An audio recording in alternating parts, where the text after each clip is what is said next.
Hear me? Good afternoon, everyone, and welcome to BibleQuest.tv, the Tuesday edition. We're glad you're able to join us today. If you're watching us through the Zoom app, you can use the Q&A button to ask us questions, text them in, or you can use the raise your hand icon button and we'll bring your voice in. You can ask us on your computer microphone. And also, before I say where on Facebook, Stephen, you're joining us from, no, you're not in Exton. You're not in Gettysburg today, Stephen. Where are you coming in from? No, I'm over in Pontiac, Illinois today, doing some Bible teaching out this way. And so tuning in with you guys from Central Time today. Okay. Boy, it's hard to keep you preachers in line here. You're all over the place.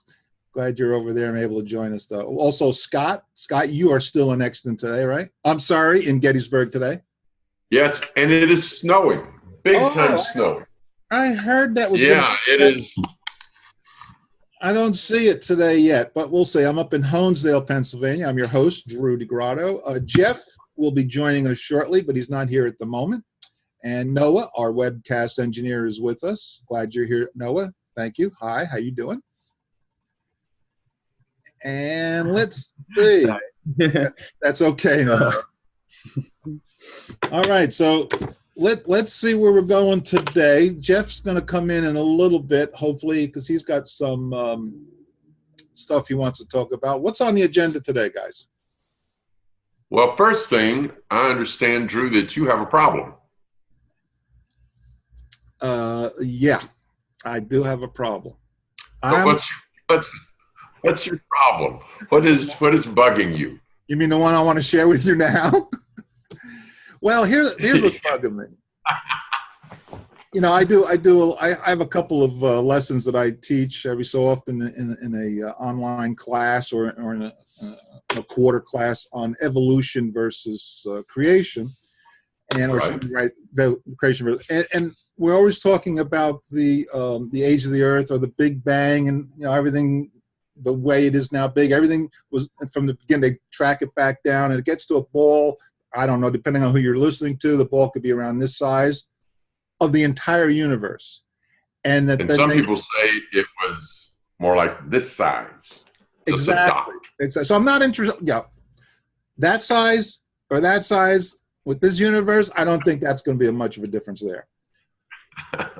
But the question is, what? They say, like, what caused it? They don't know what caused it. My question is, and no one can give me an answer. So I want anyone in the audience that can. We got a lot of people that download this on podcasts, and I invite someone to please come in, email us. Where did that little ball come from? So you're not asking. There's a lot of other questions that could be asked, like, when it blew up, how does an explosion result in order and life and all of that? That's not your question. Your question is just. Forgetting all that for the moment, forgetting the age discussions, forgetting where did life come from, just if everything came from this infinitely dense singularity that blew up, you want to know where that little ball of stuff that was going to blow up came from. I've been calling it the universe egg, but it's not really an egg either. But I think we don't have to go any further. Someone already came in with an answer. Caleb, thank you, Caleb. The universe came from the universe store. Somebody went. Hey, Caleb, where did the universe store come from then? You see my point. Go ahead, Scott. Yeah.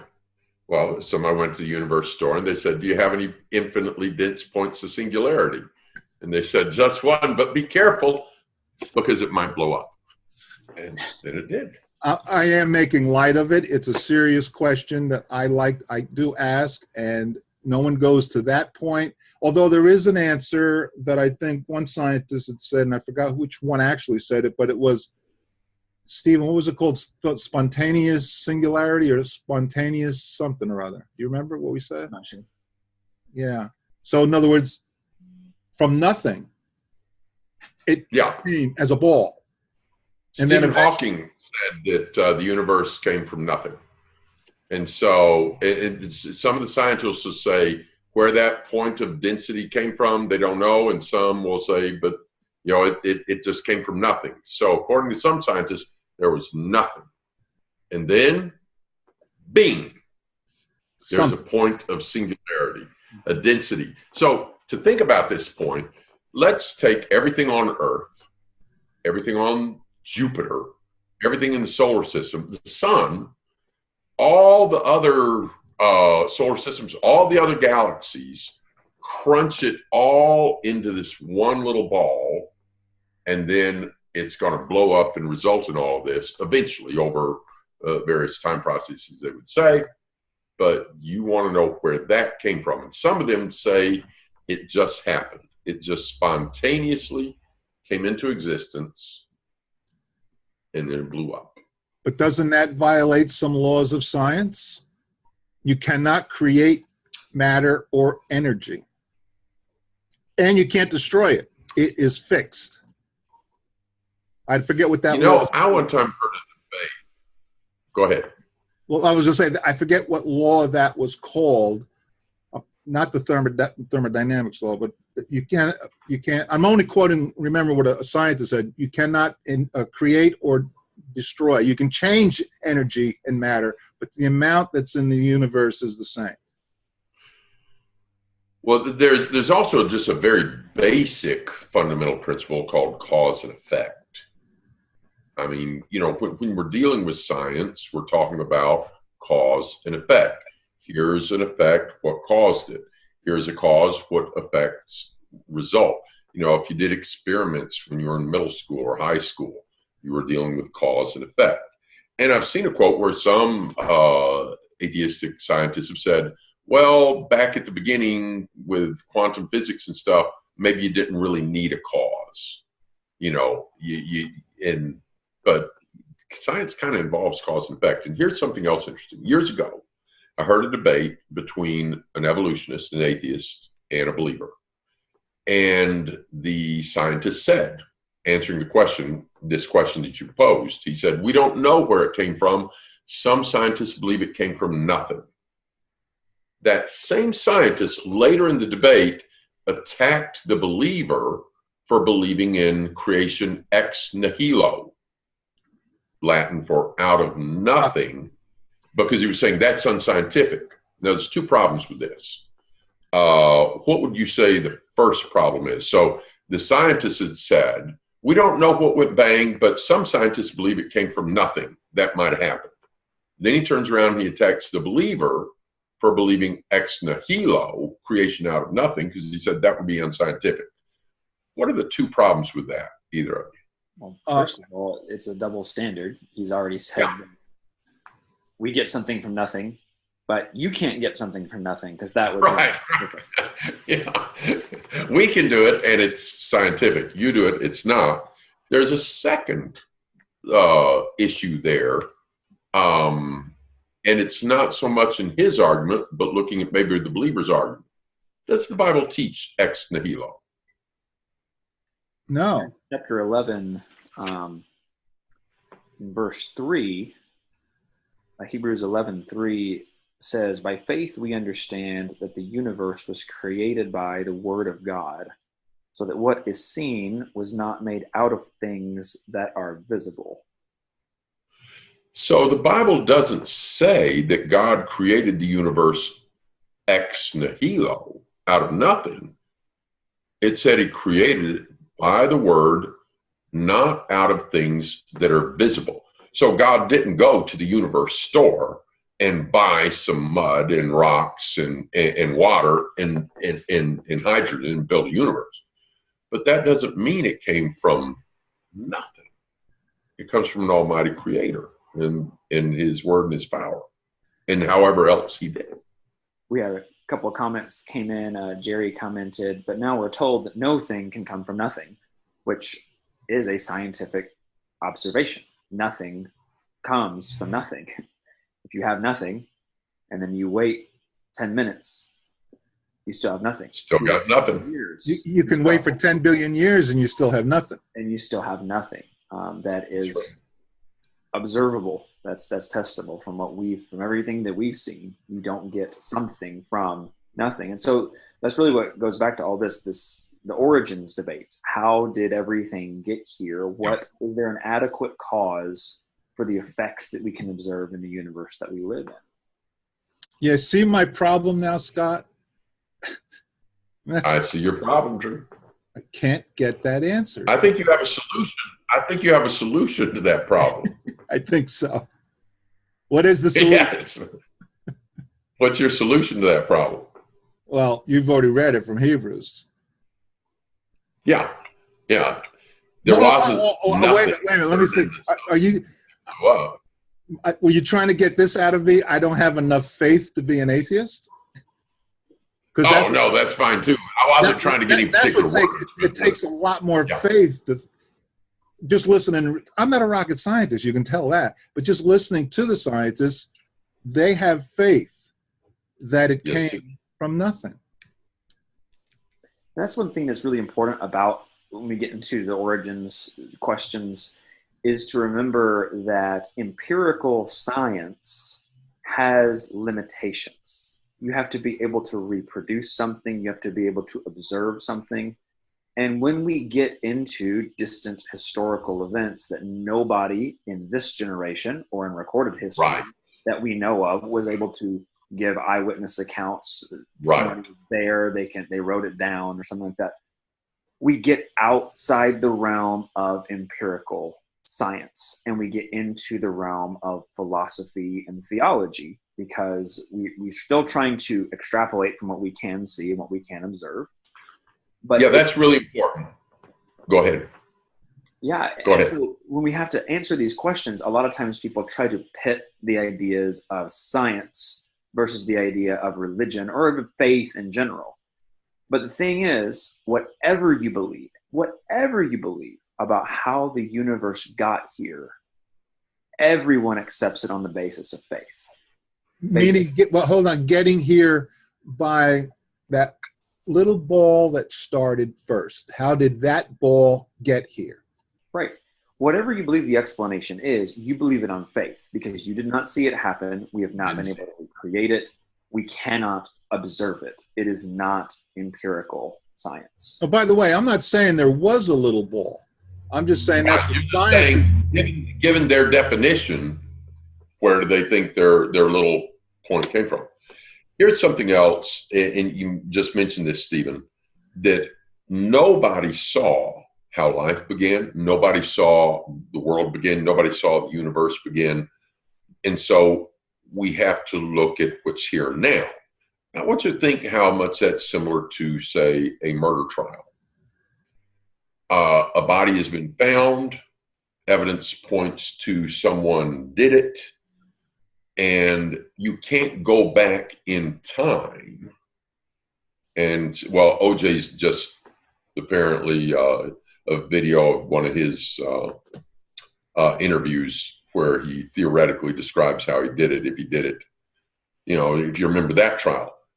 We didn't have eyewitnesses who could tell us, I saw him do it. But there was a lot of evidence. Now, a jury chooses to believe the evidence or not. But in a murder trial, you have to look at the evidence that remains now and make a logical decision about what happened that you didn't see, correct? That's correct. Yeah. All right. So what remains now? Well, does life exist? Yep. Yeah. Does intelligence exist? Yep. Does matter exist? So maybe reverse that. Matter exists, life exists, and intelligence exists. So if that's what's here now, here's two explanations. There was nothing. There was no life. There was no intelligence. There was no matter. And then suddenly, there was matter. And then it blew up. And then eventually, some matter combined and turned into life and turned into intelligence. So in that theory, you have intelligence and life and matter all come from no intelligence, no life, no matter. No, just nothing. And the other says that there's a creator who is alive and intelligent. And he created this matter in this universe and he created life and intelligence. Which of those has an adequate cause for the effect? The fact that there's something alive and intelligent that is responsible for the material world that we see, that has a design. And Uh-oh. Looks like Stephen froze. Oh, no, Stephen's back. Oh, sorry. Uh-oh, his audio is gone. Stephen went into that black hole. I see Stephen. He's moving for me. I'm hearing you guys just fine. So it must be me. All right, we've got several comments here. Now we are told that nothing can, okay, that one was already read. Here's a comment, Romans chapter 1. That's very important text on this subject. Somebody take us to that, please. Romans chapter 1, Paul is discussing the problem of sin, particularly for those who are not Jews, for the Gentiles. But as he talks about the wrath of God, he starts to talk about God's creation, things that we can know about God. Romans 1, starting in verse 18, he says, "For the wrath of God is revealed from heaven against all ungodliness and unrighteousness of men, who by their unrighteousness suppress the truth. For what can be known about God is plain to them, because God has shown it to them. For his invisible attributes, namely his eternal power and divine nature, have been clearly perceived ever since the creation of the world in the things that have been made, so they are without excuse." So he talks about here that God is invisible and his attributes are invisible to us. We can't put God in a test tube. We can't go look at him physically, but we can see what God made. And that's true on a lot of different levels. If you look at something that has been made, whether it's a car, I didn't see the person who designed that car, who made that car, but I can tell because of its anatomy, its construction, somebody smart made that, and they had some pretty powerful tools to put it together, because I can't just, pick up some dirt and make it into metal or whatever. And so we can look at what has been made and realize at least two things. However the world got here, it was put here by someone who is incredibly powerful. When you think about even something like the sun, nobody on earth made that. That's an incredible amount of power and energy that we cannot reproduce. So if all humankind got together, we couldn't make something like that. And so it's powerful and it's divine. It's beyond us. We don't see people making things like planets and solar systems and the forces that are at work in the universe that we can observe. And so it says that these people were without excuse. They could at least know that there is someone powerful and divine in the universe. And we are, as we observe the universe, in a similar position. We can look and see the design and the power and the fact that none of the intelligent forces that we're aware of on this planet could have done that. But it has to have come from something higher than ourselves. Now, again, you can get into a lot of different questions. Some people would say, life was planted here by aliens. It came from another intelligent world. But you're still talking about an intelligent designer that put life here. Now, I don't think that's true as far as aliens putting life here. Okay, let's go there, though. Where did the aliens come from? It leaves you with the same origins question. Yeah. Now, back. Just we got a question here. Go ahead. Before you get to that question, though, what you were saying, since we are here, something had to always exist, because you can't get something from nothing. And of the three, matter could not have always existed, nor can matter create itself. So it had to be mind, intelligence, we call it mind, had to always exist. And that's referring to the creator. If he always existed, and we believe he did, the evidence at least shows that he did, something always had to exist, then it's God that brought the matter into existence. We've got a question here, and it's on a different topic, but we'll touch on it briefly before moving on to a couple of other things we've got here today. And it's on the point of evidence. And he's going to say, Aaron writes, could a secular scientist argue the same thing for observing evidence? For example, light travels at X speed and stars are still coming into sight. Still, supposedly, therefore, the Earth has to be older than 6,000 to 10,000 years. In other words, could they say, well, you have to look at the evidence? And there's all sorts of different evidences to consider. We'll touch on this light thing just briefly here, but at least that's a discussion about evidence. Whereas when we get to just speculating that there was nothing and then something, where's the evidence for that? And so the evidence of the Creator is referred to in Romans 1. That's not evidence that Jesus is the Messiah or that the Bible is the Word of God. That's just evidence that Gentiles who didn't have the Bible could have seen before Jesus was born, just looking and saying, oh, somebody did this. Now, just briefly, though, let's touch on this other question. If light travels at X speed of light and stars are coming into sight that are, so many hundreds of thousands or millions of light years away, doesn't that mean that it all has to be that age? And of course, when we look at Genesis chapter 2, Genesis chapter 1, there's a very curious detail in there. What was created before the stars? Light.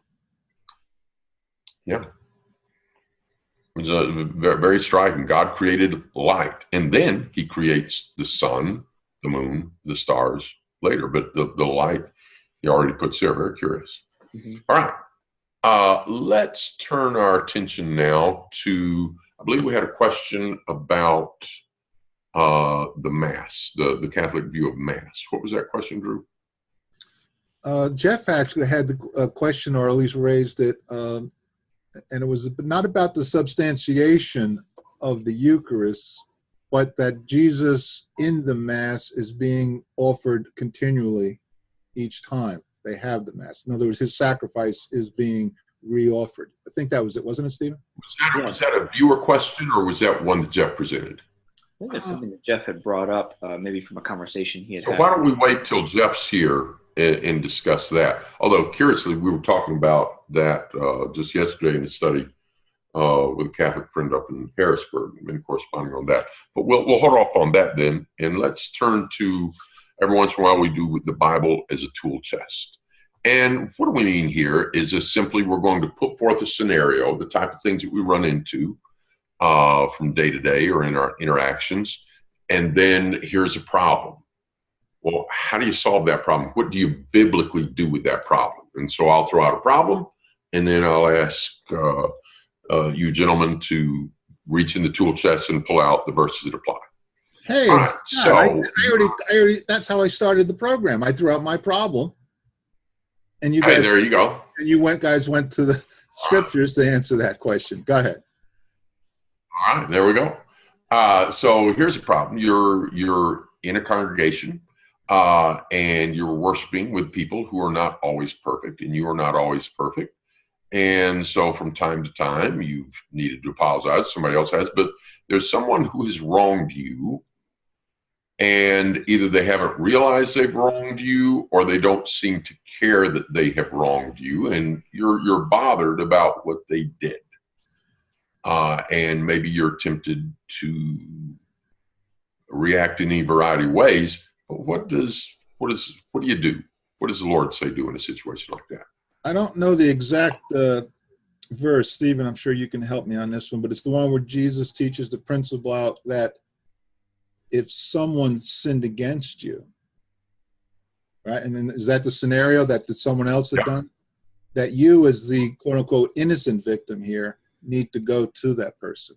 Mm-hmm. Did I quote that right, or did I paraphrase that right? Yeah, Matthew 18 and verse 15. Jesus is talking in this section about relationships with other people and reconciling problems. But he does say in Matthew 18, verse 15, if your brother sins against you, go and tell him his fault between you and him alone. If he listens to you, you've gained your brother. So that's kind of the first step in this process. Jesus talks about some other steps, but One of the things that's important to note about that verse, it says, between you and him alone. Yes. It's tempting when somebody does us wrong and we feel hurt to first go to who? Somebody else, to get sympathy. Exactly. We want to go talk about Drew, how we are. Drew, did you hear what Stephen said to me the other day? Yeah, what did he say? Did you hear what he said? Oh, that's not the way to do it. And that's not the way to do it. There's so many problems that come when we don't go directly to the person who has hurt us, because it may even be they're not aware. Like you mentioned, Scott, there's times where we accidentally hurt each other, and we need to communicate about that instead of letting hurt and bitterness grow in our hearts. Go to them, you and him alone. So suppose I go to him, and I don't tell Drew about it. I don't tell Stephen about it. I go to him. Let's say it's Jeff. I go to him, and I go to him alone. I confront him, and he makes it right. So then I say, so Drew, Stephen, now he's made it right, but let me tell you what Jeff did. And I went to him alone, and is that right? You know, there's also some principles on gossip, right? Yeah, the point of going to him alone is because there's several points. One, Jesus said it, but just looking at it, what are some valuable, besides the fact that Jesus said do it, what's really important about doing it alone? It doesn't spread the hurt that's happened already. And it leads to, we have a tendency, especially when we've been hurt, even if it was painful initially, to exaggerate. Yes. And even if people are trying to retaliate, you know, we really want to make sure they understand how much they hurt us. And so we try to one up, whether verbally or whatever's happened. So we just got to guard our hearts against bitterness, and going to the person alone, just the two of us, helps us to be able to kind of work through that without it pulling other people in and creating a bigger problem. You know what else it does? Go ahead. It brings the two of you closer. You've gone through a battle, you've worked it out, and now the two of you are a lot closer. It's the respectful way to do it.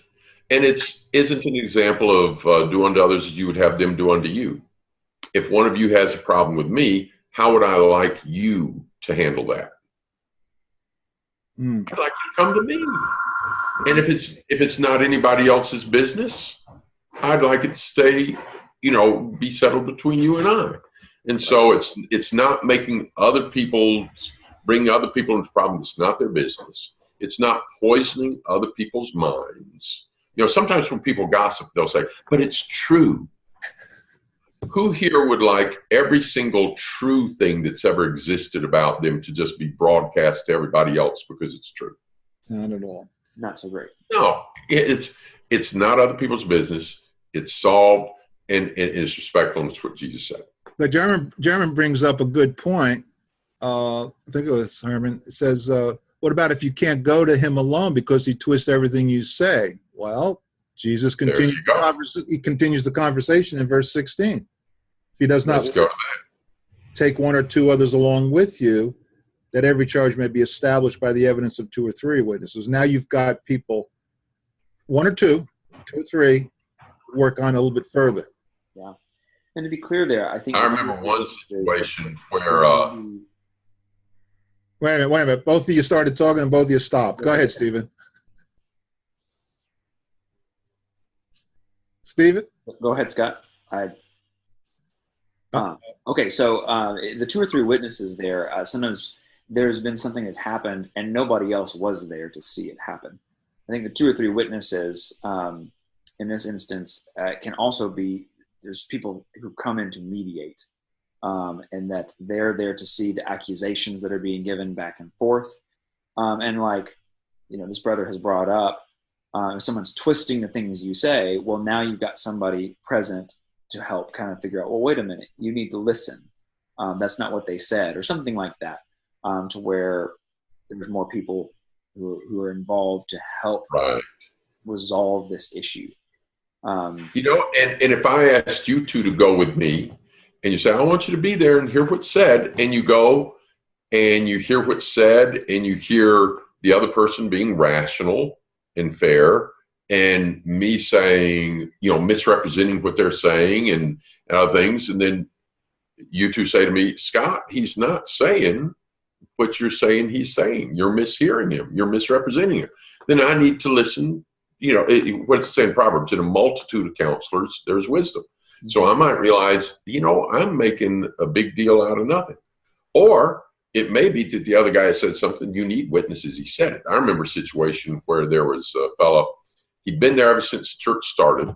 And, to protect the innocent, we will call him, to protect the guilty, we'll call him Brother Smith. And 3 people, when he'd made a charge against somebody and tried to talk to him, and he didn't want to talk. He just continued in the same vein. So the person went with 2 other people, and they said to him, Brother Smith, the Bible says, and he said to all 3 of them, he said, I don't care what that Bible says. Whoa. Well, now it's not just one person walking away said, Brother Smith said he doesn't care what the Bible says. Later, he threatened to get a gun and go shoot one of them. But when you have witnesses that say, yeah, that's what happened. But it could also end up positively. All right. So suppose somebody has a problem with me and they've come to me and I reacted defensively, or I was quick to speak and slow to hear. And so they need some help. And they ask Drew and Stephen to come with me and talk. And Stephen said, Scott, read that text, please. And Drew says, Scott, do you think you're having the right attitude here? And the word starts piercing to my heart. And instead of resisting it, I receive with meekness the implanted word. And I say, you guys are right. And I say to the person that said it originally, I should have listened to you before. I was being hard-headed about this. I'm wrong. Or you can go the other way. I'm just going to go get a gun. That's the other one we just talked about. Which means that you're not sincere about it. In this one, the same object had been reached that could have been reached the first time if I would have listened. That is, you've gained your brother. And so now it's made right between us. It can drop right there. Does everybody else need to know about this conversation? No. Do we need to go tell our wives everything that somebody else said, or this person or that person or somebody else? We don't need to tell everybody's business. There have been so many times I've been on a study and I'll come home and Bertina will say, so what y'all talk about? I said, well, it was personal. It was for some reason or other, a person had a problem that wasn't really other people's business. But suppose I'm still being knock-headed. I wouldn't listen to the first brother. I wouldn't listen when he brought 1 or 2 more brothers. And I say, I don't care what that Bible says, or some other dismissive reaction. Now what do we do? Think of the harm that happens too when you do share that negative interactivity with, let's say, your spouse or your mother or father. When you're close and have that relationship and someone else hurts you, that person who loves you is going to have a harder time overcoming that hurt that was caused upon you. Ooh, a good illustration of that is this. A young couple gets married and they're happy turtle doves in love. And then they have their first fight. And they've had an argument. They've gotten their feelings out of sorts, and they've said some unkind things to each other. Now, by that evening, hopefully, what have hubby and wife done? You hope they've worked it out. And they've kissed, and they've made up. And now everything's beautiful.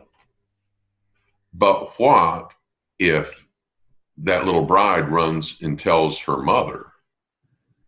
And what if that little groom runs and tells his mother about, do you know what she said to me? Do you know what he said? Now, after the couple has kissed and made up and everything's fine there, who wanting in on that kissing and making up? Yeah, parents. Yeah. And then that makes it easy for them to hold on to that. So it's keep it contained and get it solved and apologize. And Jesus gave us the principle. It's right there in Matthew.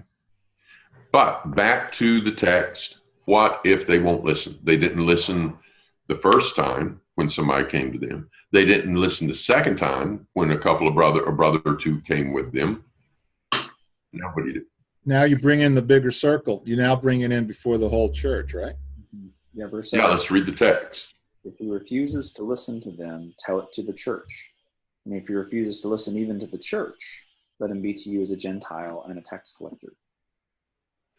So hopefully he will listen to the church, but if he won't, he's to be cast out.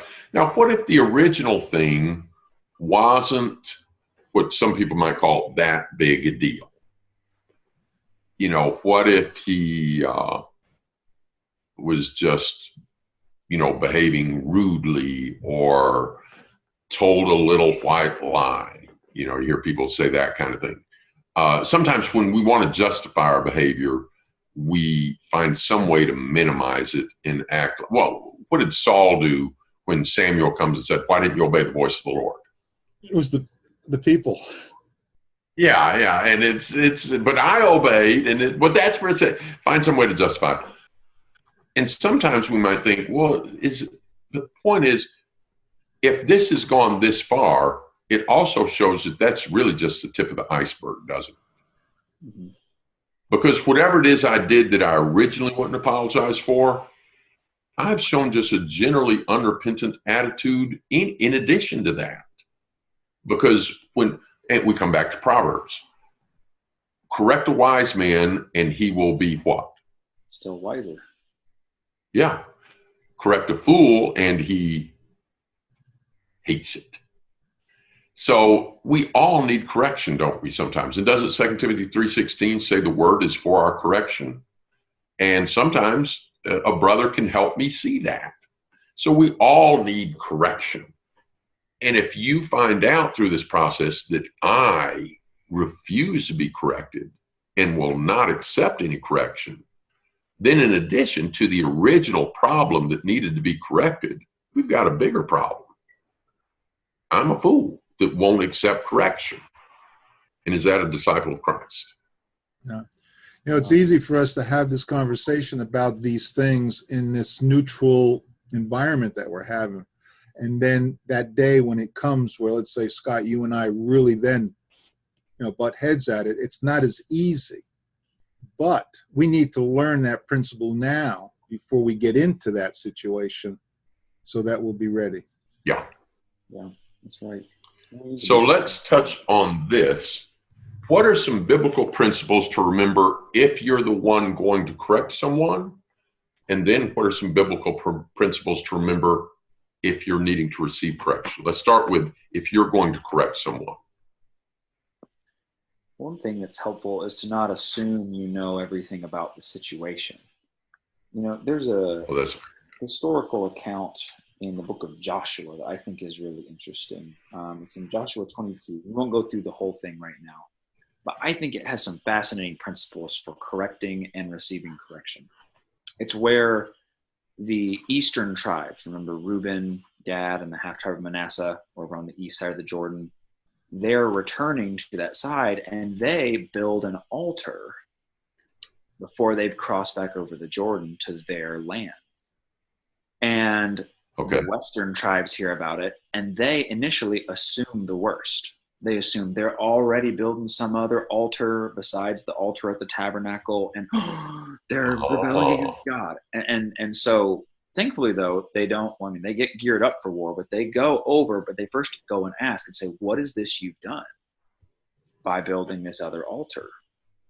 Yeah. And it turns out the eastern tribes weren't trying to worship some other god or go to idols. It's that they were just trying to build a memorial for their descendants to remember that, hey, just because we're not on the western side of the Jordan, we're still part of God's people. It was actually the opposite purpose. But when we go to correct somebody, many times we're assuming the worst. We think, oh, there's these symptoms that I've seen in their life, and I just bet it's because they're thinking this way or their heart's going in this direction. And we just need, sometimes it's helpful when you have to confront somebody to pose it in the form of a question and to say, I've seen these things in your life. What's going on with that? How are you doing? Yeah. And let them explain, because it may be that there's some explanation that you're overreacting to, and you don't know the full picture. There's times where there's something bad going on, but not every time there's smoke is there fire, and we have to be careful not to overreact. And it might be smoke blowing in from somewhere else. Very good point. All right, what's another one? Well, one thing I appreciate about the thing that they do is, if they're going to confront them here in Joshua 22, they're willing to hold them accountable. They're willing to actually do the correcting.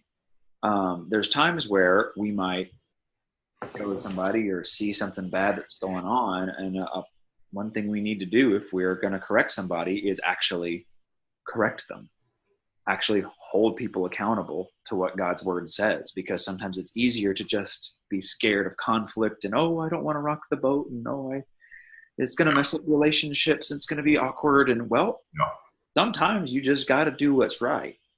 And that takes guts to be able to go to somebody and say, hey, you're in the wrong and you need to repent and turn to the Lord.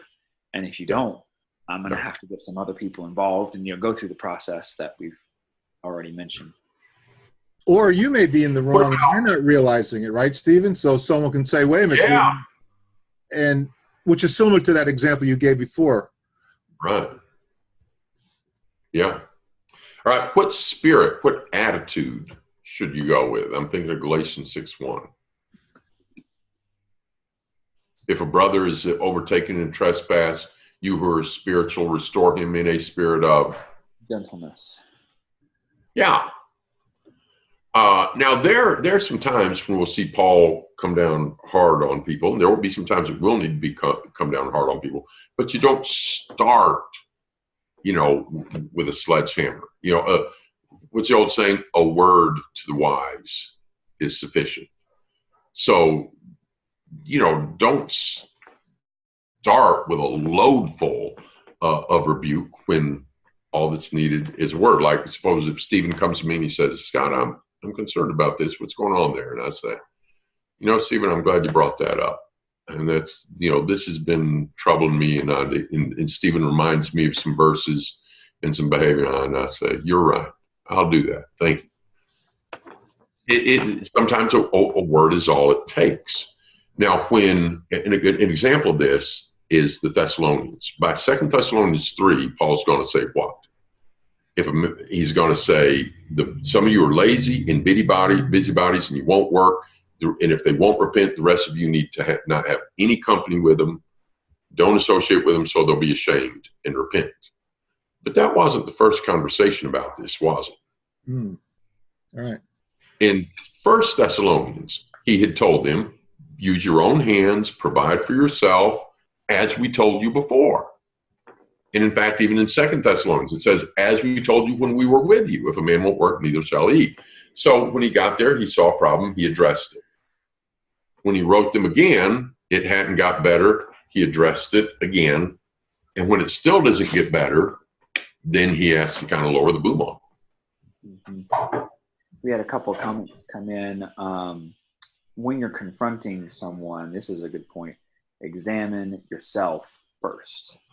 And that's the principle that Jesus gave in Matthew 7 in those first verses where he's talking about, judge not that you be not judged. Don't go after the speck in your brother's eye when you've got a plank in your own eye. Kind of a humorous illustration, but so true. It's easy to be tougher on other people than we are on ourselves. And if we're busy getting the plank out of our own eye, we'll see clearly to get the speck out of our brother's eye. We've also got a comment that says sometimes you need more than one witness. And you notice Jesus said go with one or two. Sometimes you might realize, I'm only going to need one person here. Other times it might need two. But also might there be wisdom in who you select? If I go to somebody and maybe we've got different personalities, or maybe we've tended to, just not match up real well sometimes, and I realize, well, maybe they're not hearing it from me. Maybe they'll hear it from somebody else. If I pick two other people just like me, or my cousins or my brothers or my best friends, or the guys that, you're stacking what would probably the deck. be a better idea? You're stacking the deck. Like a neutral party. Yeah, a neutral party, or even someone I know they respect. Hey guys, and, I'm sorry, but I just realized that we're having so much. We're enjoying this conversation so much, but I just looked at the clock. They were running out of time, and I don't know if you have much more you want to say on it. But I think we got the point across, right? Yep. And I didn't want. There was one comment that we overlooked, which related to the very first discussion, and I just want to bring it up. And we're going to let Jeff give us more information on this next week, because he would be more of an expert on this than myself. Bertina says, could the age of the, referring to the first question of my original problem, can the age of stars be attributed to things being created with apparent age, such as Adam being created as an adult? Could the stars be similar? Don't answer it, but that was a good observation and question. We also had a comment there from Laura. She said, when confronting, and then from the book of Ephesians, speak the truth in love. Bottom line. Those two things together, really important. Bottom line. Well, wow, that was a fast 45 minutes, guys. I really enjoyed it. Thank you, Scott. You helped me out with my problem to some extent. And look. In today. What was that, Stephen? Well, thank you, everybody, for tuning in today. Yes, thank you, everyone. I look forward to seeing you next time. Have a good week. Thanks, everybody.